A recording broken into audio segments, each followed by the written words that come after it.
সচেতনমূলক কার্যক্রম হয়েছে, যেখানে ডেঙ্গু প্রতিরোধ এবং চিকুনগুনিয়া প্রতিরোধমূলক অনেক কার্যক্রম হয়েছে। সেখানে আমরা আশেপাশে এলাকায় অনেক ধরনের প্লেকার্ড দিয়েছি, যা অনেক সচেতনমূলক, এবং আমি আমার বাসায় গিয়ে পরিবারের সবাইকে সচেতন করবো এবং সবাই একসাথে কাজ করার চেষ্টা করবো।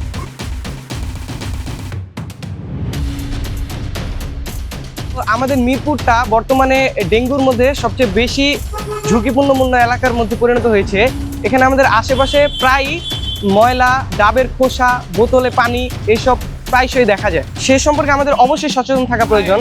তো আজকে যে ডেঙ্গু প্রতিরোধের মাধ্যমে আমরা যা শিখেছি, আজকে আমরা তা আমাদের মিরপুরের আশেপাশে যতটুকু জায়গা আমরা পেরেছি সবাইকে সচেতন করেছি।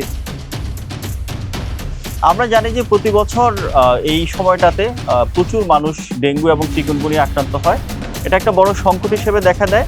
এই সংকট মোকাবেলা আমরা চেষ্টা করছি যে কমিউনিটি এঙ্গেজমেন্ট তৈরি করার জন্য। আমাদের পরিকল্পনা হচ্ছে ঢাকার প্রতিটি ওয়ার্ডে আমরা এই কার্যক্রমটাকে ছড়িয়ে দিব ব্র্যাক মাইক্রোফিন্যান্সের মাধ্যমে।